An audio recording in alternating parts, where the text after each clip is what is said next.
Presentamos A Fondo con José Ignacio Beteta. Análisis económico, análisis político en A Fondo.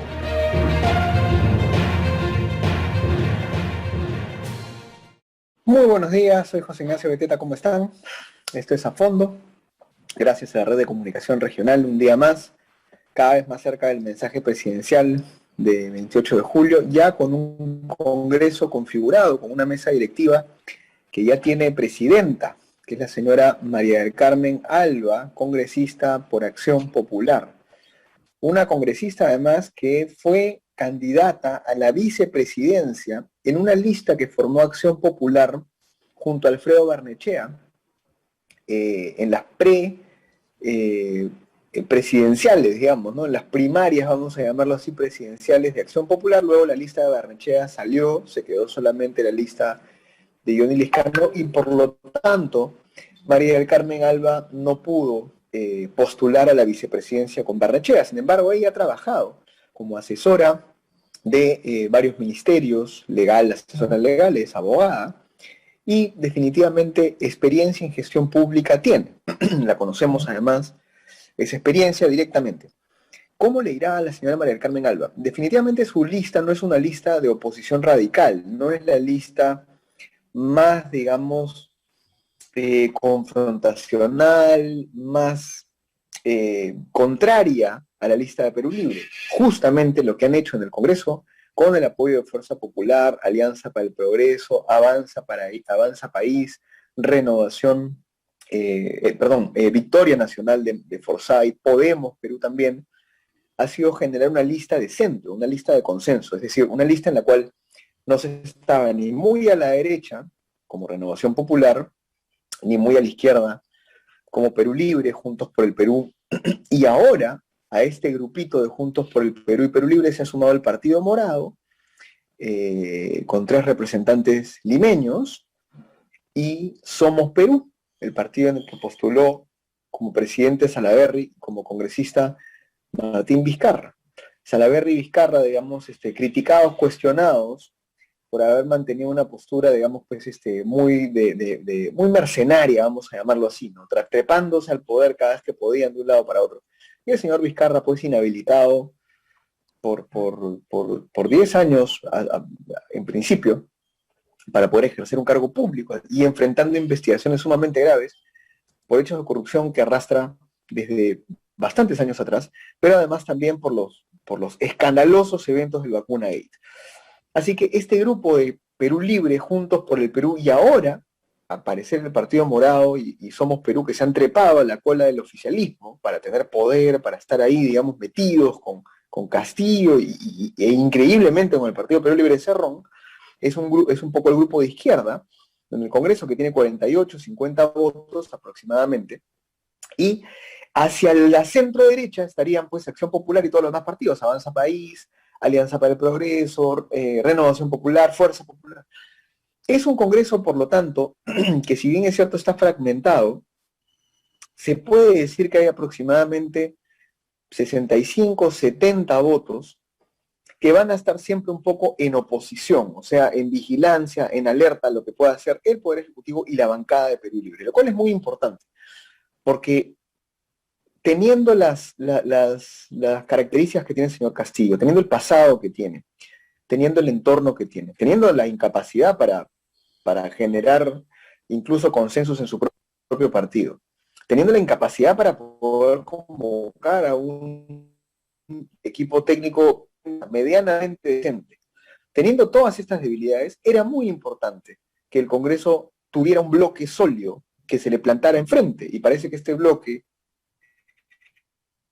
más o menos claro, como les digo, y va a tener entre 65 y 70 votos, mientras que del otro lado van a haber unos 50 votos que van a estar siempre del lado de Castillo. Y como siempre en la Acción Popular y en algunos partidos van a haber pues 10, 15 que van a estar en el medio, que son a esos a los que tienes que convencer de alguna política. Entonces ayer día lunes ha sido el día central de la semana para el Congreso porque eligió su mesa directiva. Las primeras palabras de Carmen Alba han sido de oposición responsable, así que vamos a ver cómo empieza a funcionar este Congreso que desde la hemos analizado mucho en cuanto a calidad de la representación que ha habido en los últimos congresos, obviamente, y déjenme decirles que es de terror, ¿no? La capacidad que tienen los congresistas para generar leyes populistas, para generar proyectos de ley que no tienen sentido, es un tremendo riesgo para el país. Tenemos con nosotros, para hablar justamente de eso, al economista Manuel Romero Caro, que nos acompaña el día de hoy, que ha tenido la gentileza de darnos unos minutos de su tiempo. Vamos a conversar con él, hacer justamente toda esta coyuntura y los problemas que afronta también económicamente el país o las bondades. Señor Romero, buenos días, ¿cómo está? Buenos días, tengan todos ustedes. Gracias, este programa llega a 10 regiones del país, a más de 25 radios regionales y locales, así que nos están...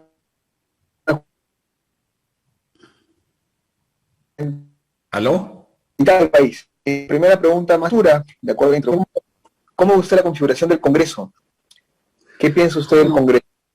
Habían 4 eventos importantes que iban a decidir el futuro de corto plazo del gobierno de Cerrón. El primero de ellos era el Congreso de Perú Libre, el segundo era la elección de la mesa directiva, el tercero era el mensaje a la nación y el cuarto era la designación del gabinete ministerial. Cronológicamente, en el Congreso de Perú Libre, aparentemente, no hay nada oficial, Pedro Castillo supo torear el impulso de las ideas serronistas, vayamos a decir, y aparentemente salió bien librado, manifestando y correctamente que él es presidente de todos los peruanos y no solo de Perú Libre. Y después han habido algunos gestos que indican que está recuperando autonomía a medida que nos acercamos al momento de juramentación. Por ejemplo, habían salido una lista de las personas que estaban encargadas de las transferencias, que habían generado una serie de críticas. Aparentemente había algunas personas que no tenían las suficientes calificaciones como para desempeñar la tarea, y el presidente electo Castillo ha procedido radicalmente a cambiar una serie de, digamos, voceros en las diferentes dependencias públicas. Creo que eso es un gesto de independencia que marca Pedro Castillo. En segundo lugar, es indudable que en el caso de la mesa directiva tenemos buenas noticias, porque siempre es bueno en los pesos y los contrapesos. Y la lista que preside Mari Carmen Alba ya ella ha tenido un primer discurso en el que ha dejado claro que ellos no quieren repetir el escenario de los últimos 5 años de enfrentamientos entre el legislativo y ejecutivo, y que está apostando por la gobernabilidad. Esperamos que así sea. Sin embargo, a 24 horas del mensaje de la nación, todavía no sabemos cuál será la orientación del programa de gobierno, ni tampoco quiénes serán parte del equipo destinado a ejecutar dicho plan de gobierno.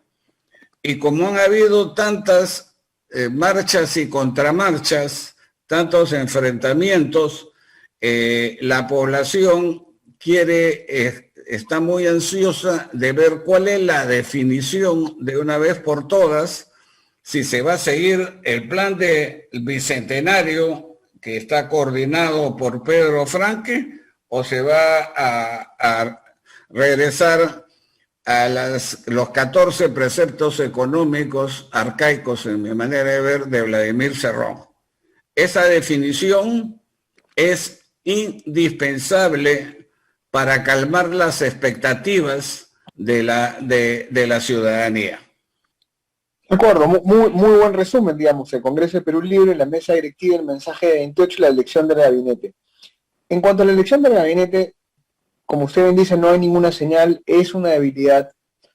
tiene que ver, digamos, las peleas internas que han habido entre Castillo, Perú Libre, Cerrón, pero da la impresión, pues, que, a ver, no hay que ser un mago, ni que el entorno en el que el señor Castillo está buscando a sus candidatos es un entorno de corte, pues, de izquierda, más estatista, más intervencionista. O sea, tampoco se trata, como siempre, de volver o de tener un gabinete, pues, de derecha, tecnócrata, que siempre es criticado, cual es discutible.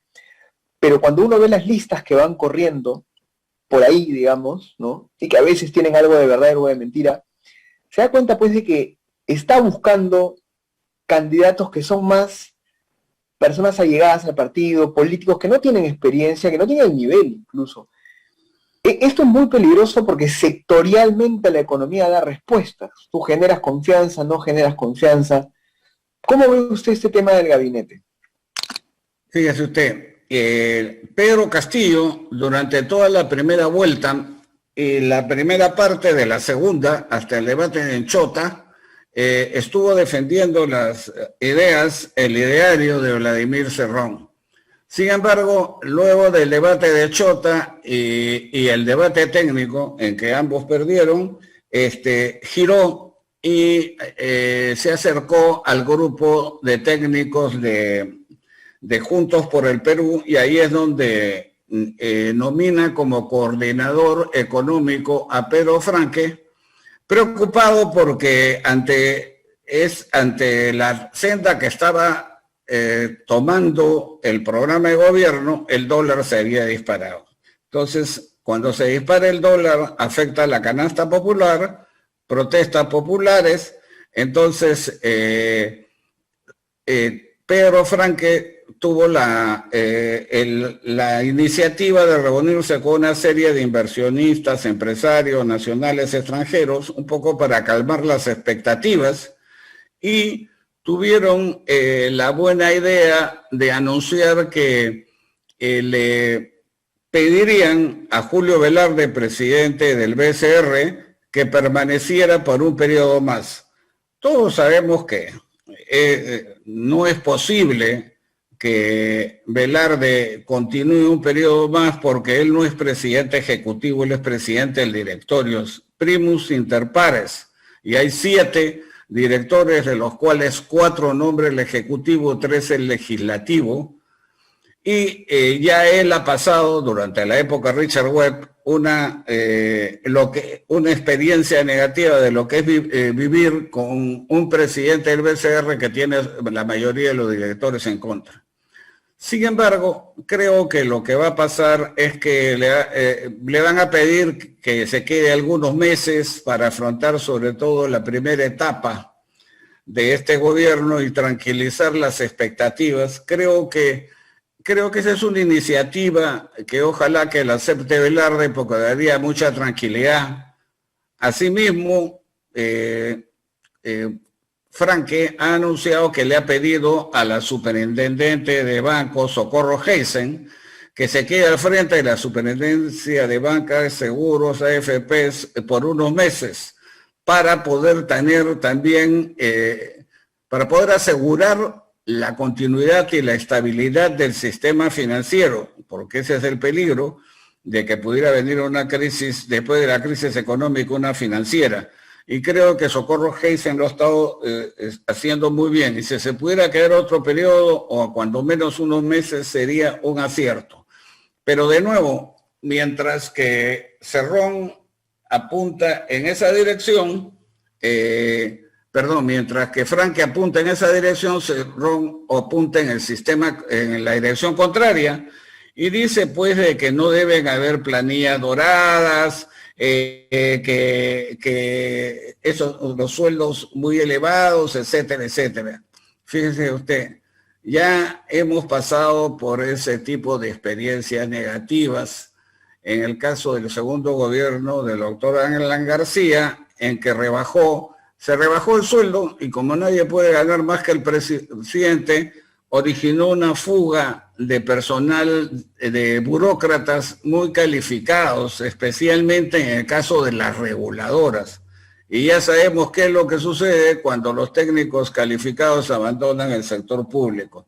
La capacidad de gestión es pésima.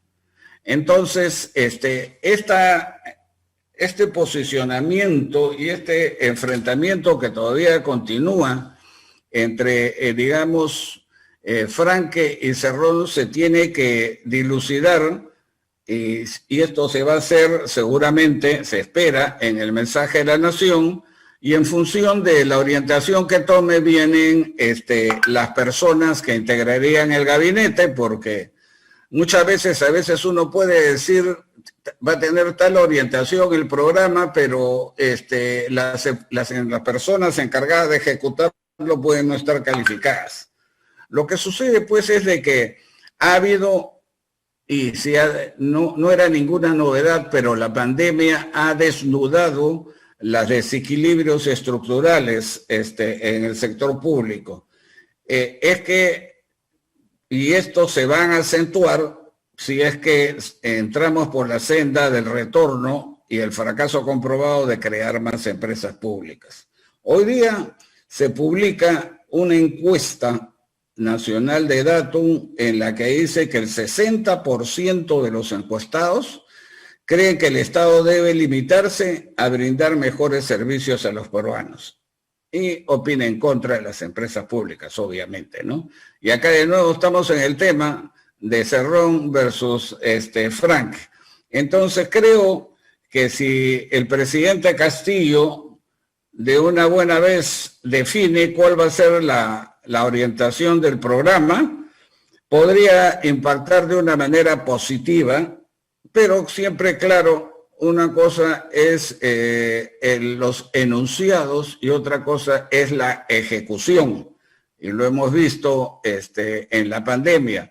Se dijo que se destinaban pues hasta 17, 18% del PBI, etcétera, etcétera, pero entre el 18 y la ejecución, que alrededor de 2 o 3% había una brecha inmensa atribuible a la falta de gestión del sector público. Entonces, fíjese, en los últimos 20 años, la recaudación ha subido la mitad comparado con el incremento de la burocracia. Tenemos una burocracia muy, muy grande, pero muy ineficiente, porque cada gobierno que entra se ha encargado de poner a su gente en el sector público, dejando atrás la meritocracia. Entonces, una de las reformas, o quizás la reforma más importante que puede hacer antes que otras, es la reforma del sector público para que prime la meritocracia y se acabe el tarjetazo. Totalmente de acuerdo, y eso lo hemos de verdad que mencionado varias veces aquí en el programa. Intentar reformar el mercado sin reformar el Estado, ¿no? Yo he puesto una imagen ahí un poco caricaturesca, digamos, pero es como cortar la vaca para hacer parrillada y luego esperar a que te dé la leche. No tiene ningún sentido porque matas a la vaca o la hieres y luego quieres que siga funcionando bien cuando el problema está en el que pone las reglas de juego. Totalmente de acuerdo. Muchas gracias, doctor Romero Caro, por la entrevista, por la conversación. Seguramente vamos a acudir a usted nuevamente para sus comentarios en los siguientes días, cuando ya se vislumbre un poco más con claridad cuál es, como usted dice, el rumbo que va a querer tomar el señor Castillo después del mensaje de 28.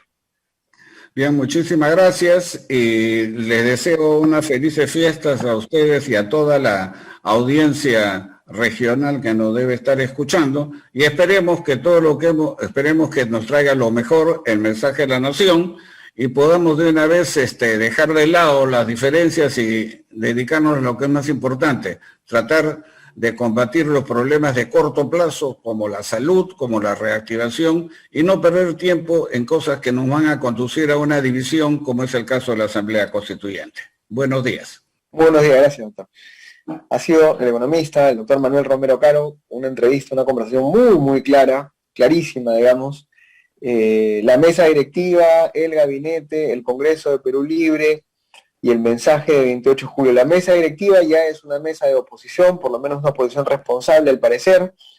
El Congreso de Perú Libre, Castillo lo supo torear de alguna forma, y ahora nos queda ver, ¿no?, qué pasa con el gabinete, el directorio del Banco Central de Reserva, ¿Y qué pasa con el mensaje de 28 de julio?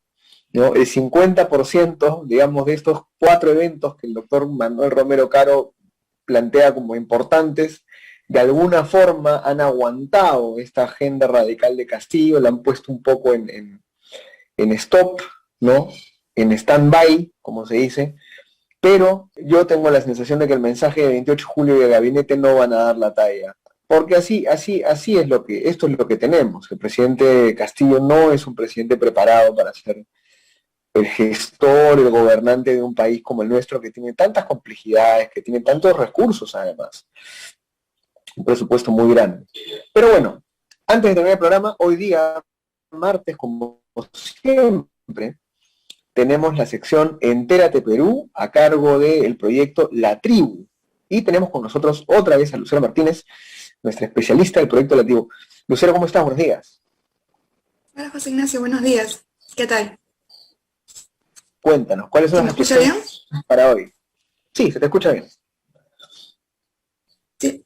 Bueno, para comenzar ya estamos a un día del mensaje presidencial, a la espera de lo que pueda decir Castillo y los retos que tiene, ¿no? Como ya has mencionado, el hecho de convocar un equipo que pueda negociar, capaz de negociar y de gestionar un país tan complejo como el nuestro. Bueno, las primeras señales que se ha dado con el equipo de transferencia no ha sido positivo, ahora a la espera del gabinete, mientras que las encuestas señalan que a las personas les preocupa su trabajo, la reactivación económica, la salud y el avance de la vacunación, la educación de sus hijos y el retorno a clases de una manera gradual. Entonces se necesita personas capacitadas, responsables, que den señales positivas tanto a las personas como a los inversionistas también, pues como hemos visto, hace poco han sacado encuestas que están escépticos con las intenciones de Castillo, por lo que esos son señales negativas y sobre todo que retrasa el hecho de que puedan hacer inversiones importantes, que se pueda generar trabajo en el país.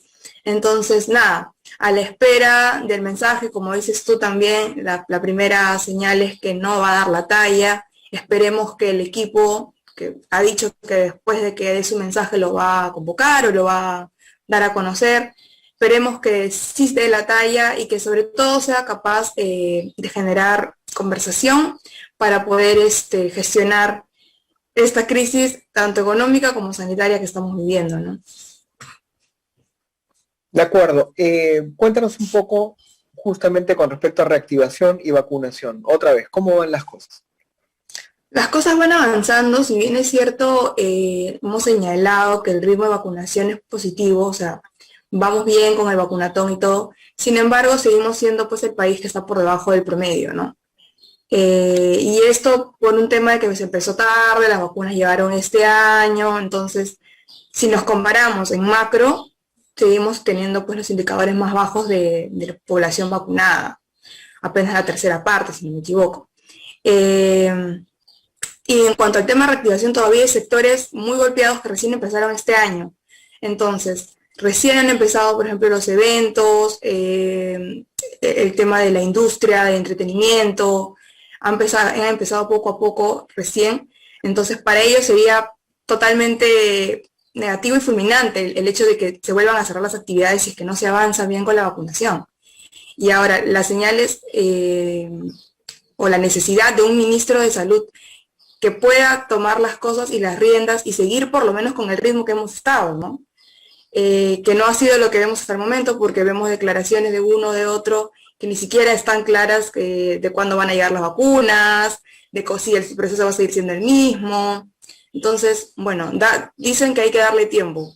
Mucho tiempo no tenemos, pero esperemos que en esta semana se esclarezca este panorama. De acuerdo. Bueno, muchísimas gracias, Lucero. Importantísimo que los contratos de las vacunas no se paren, que el gobierno no le meta mano a los contratos, a la logística, a los compromisos de vacunas. Muy importante. Si algo no debe tocar el señor Castillo y el gobierno que entra es el proceso de vacunación. Muchas gracias por tu reflexión. ¿Dónde encontramos toda esta información, Lucero? Toda esta información en las redes de la Tribu Peruana en Facebook, Twitter, Instagram y también las columnas de Piensa todos los miércoles. José Ignacio. Gracias, Lucero. Cuídate mucho, que te vaya bien. Un gusto. Cuídate. Chao. Y bueno, Por nuestra parte, ha sido una muy grata conversación con el doctor Romero Caro y también una información muy importante con respecto a la vacunación en el bloque Entérate Perú.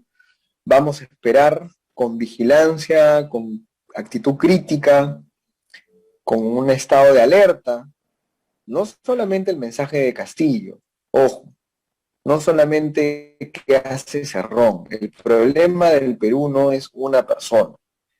El problema del Perú es el copamiento del Estado, como bien lo decía el señor Romero Caro. ¿A quiénes metes en los puestos más importantes?